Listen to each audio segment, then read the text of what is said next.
नमस्कार, जय हिंद। मैं भूपेंद्र फौजी। मेरा यह चौथा प्रयास दहेज प्रथा के खिलाफ।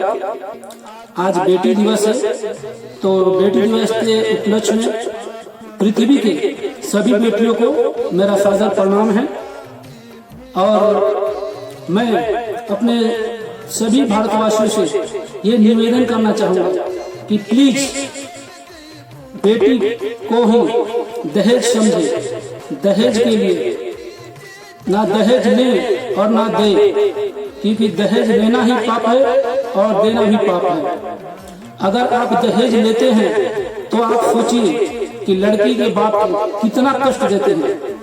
आपको एहसास नहीं होगा कि वो खून के आंसू रोकते हैं, अपने रिश्तेदारों से, साहूकारों से कर्ज लेते हैं, फिर वो आपको दहेज देते हैं। आपको तब एहसास होता है जब आप खुद अपनी बेटी का शादी करने के लिए कहीं जाते हैं और वो आपसे दहेज मांगते हैं, तो लगता है कि दहेज बहुत गलत है।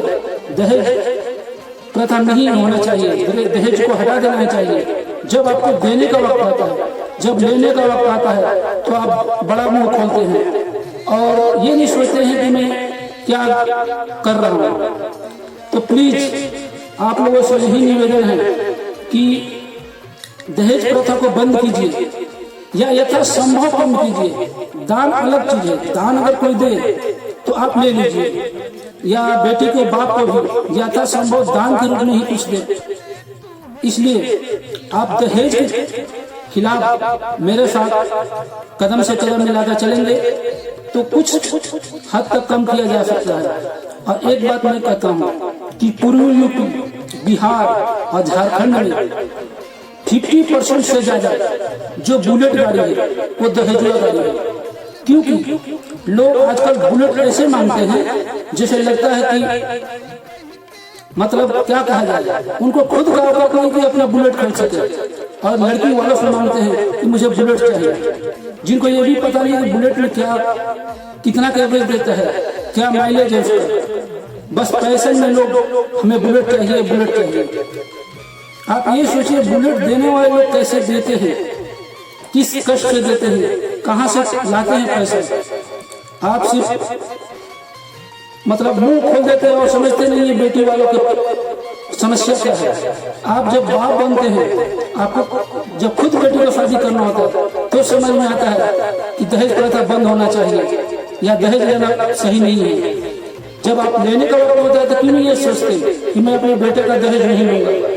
अगर हर बार ये सोचने लगे कि मैं अपने बेटा का दहेज नहीं लूंगा, तो फिर कोई भी बेटी आएगी तो आपके घर में अच्छा से रहेगी, आपको माँ बाप की तरह ट्रीट करेंगे। अगर आप दहेज लेंगे, आप उसके बाप को खून के आंसू रुलाएंगे, तो फिर वो आपको प्रताड़ित करेंगे।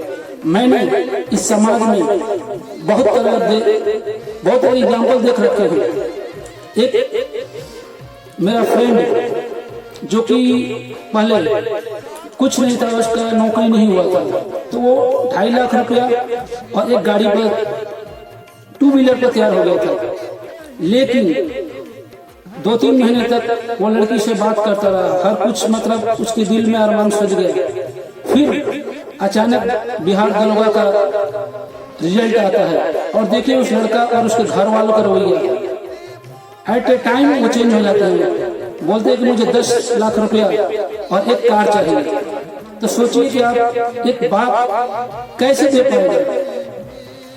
अगर आप सोचेंगे तो पाएंगे कि किस तरह बेटी का बाप पैसा लाता है जुगाड़ कर, लेकिन हम लोग नहीं समझ पाते हैं। इसीलिए जब वो बेटी आती है तो मैं उसी दोस्त की बात करता हूँ। उसकी जो बीवी आई है वो इतना परेशान करते हैं कि वो दोस्त मुझसे कहता है, यार भूपेंद्र मुझसे गलती हो गई, काश मैं दहेज नहीं दे रहा था तो आज मेरा ये हक नहीं होता था। ना मैं बीवी का प्यार पा पाता हूँ और ना घर वालों का प्यार। और घर वाले भी परेशान रहते हैं, वो लड़का भी परेशान रहता है। तो बहुत तरह के एग्जाम्पल है, आपके पास भी इस तरह के एग्जाम्पल होंगे। एक मेरे चाचा मोहल्ले के चाचा हैं जो कि दहेज के लिए ऐसे मुंह खोल रखे थे, यहाँ तक कि तिलक के समय तिलक रुकवा दिए थे कि नहीं पूरा तिलक पूरा पैसा मेरा पेड करो, नहीं तो तिलक नहीं चलेगा। ऐसे लोग हैं समाज में जो कि तिलक तक रुकवा देते हैं। सोचिए उस लड़के के बाप को क्या बीतता होगा, जो उसके साथ रिश्तेदार आए हैं उनके सामने कितना बदनामी होता होगा। आप इसको नहीं महसूस करते हैं क्योंकि आपको पैसे का भूख सवार रहता है, तो आप उस उतना भूखे मत रहिए कि आप तिलक रुकवा दीजिए या शादी रोक दीजिए। शादी और तिलक जो है गुड्डा गुड्डी का खेल नहीं होता है। इसलिए प्लीज दहेज को रोकिए। और मैं हाँ उस चाचा को बताता हूँ कि वो चाचा ने दहेज लेने के लिए इतना मुंह खोल दिया कि लड़की वाले एक्सेप्ट नहीं कर रहे थे। करते करते 19-20 करके तैयार हो गए। चाचा जी शादी कर दिए लड़का का पैसा लेकर, बहुत ज्यादा पैसा लिए थे। और जब उनका बेटी का शादी करने के लिए गया तो उनसे जब वो लोग मांगे दहेज कि मुझे इतना चाहिए, तब वो बोले भूपेंद्र बड़ा गलती हो गई मेरे से यार, हम अपने बेटा में दहेज ले लिए, अब देखो इससे 4 दहेज मेरे को देने के लिए लोग बाधित कर रहे। तो मैं बोला चाचा बुरा मत मानो, यही दुनियादारी है। अगर आज रोड 10,000 लेने तो 50,000 देनी पड़ी, कहे कि वो गरीब महंगाई अलग हो जाए। तो इसलिए आपसे प्लीज हाथ जोड़कर विनम्र निवेदन है कि आप दहेज को बंद कीजिए। अगर बंद नहीं कर सकते तो मिनिमाइज कीजिए, कम कीजिए। दान मिलता है आप लीजिए, दान आप हंस कर लीजिए, लेकिन दहेज के रूप में आप कुछ मत लीजिए। आपको जो लड़की वालों को देना होगा यथासंभव वो दे दे।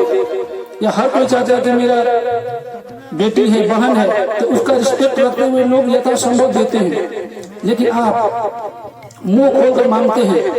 मांगता वही है जिसके पास नहीं रहता है, जो कंगाल है वही उसी को पैसे की जरूरत है, और जो लोग कमा रहे हैं उनको क्या जरूरत है पैसे का। इससे आपका पता चलता है कि आपका स्टेटस क्या है, आप किस विचार के हैं। तो आप अपने विचारों को दूसरे के सामने शो कीजिए कि आप कैसे हैं।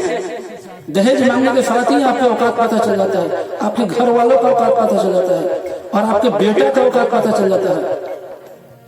दहेज ज्यादा से ज्यादा वही लोग मांगते हैं जिनका बेटा नौकरी। मेरे समझ से ज्यादा से ज्यादा दहेज वही लोग मांगते हैं या तो जिनका बेटा नौकरी में घुसखोरी से गया है, यानी पैसा देकर गया है, जो चाहते हैं कि दहेज के रूप में वो पैसा निकाल लें। तो ये गलत है। इससे पता चलता है आपके घर का स्टेटस और लड़के का काबिलियत। तो सो प्लीज आप दहेज मांगकर अपने बेटे की बदनामी ना करें और अपना खुद का बदनामी ना करें। अगर आप बेटी फ्री में लाते हैं तो वो बेटी आपको माँ बाप की तरफ पूजेगी, बोलेगी हाँ मेरे ये सास ससुर नहीं है, मेरे माँ बाप हैं। लेकिन आप उसके माँ बाप को खून की आंसू रुलाएंगे तो वो आपको भी खून की आंसू रुलाएगी। तो इसलिए मेरा विनती स्वीकार कीजिए और आज शपथ लीजिए कि मैं अपने बेटे की शादी में दहेज नहीं लूंगा।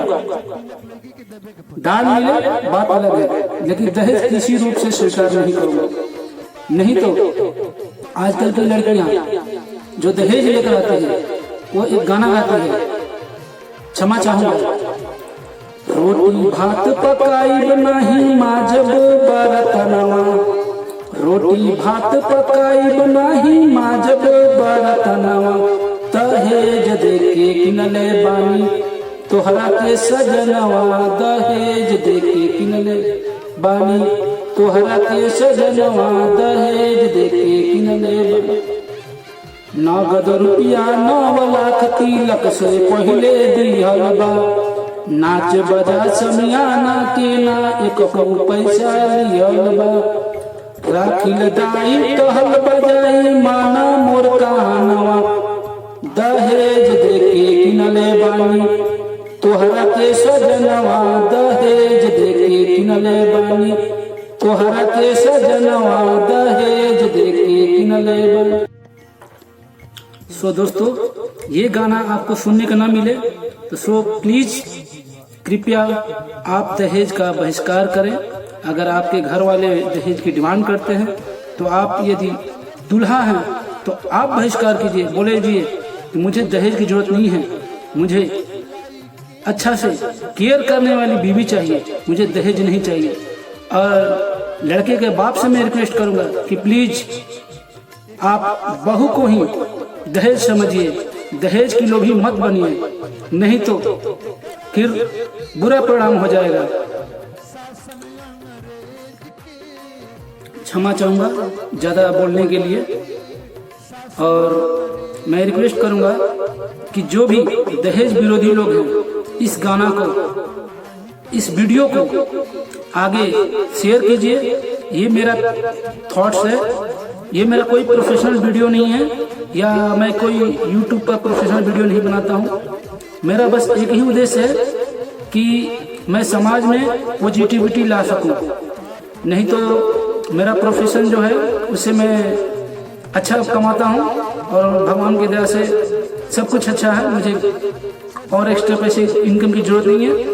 बस मेरा यही प्रयास रहेगा कि हर एक मुद्दे पर मैं वीडियो बनाऊं और अपने समाज को अपने तरफ से पॉजिटिविटी लाने की कोशिश करूं।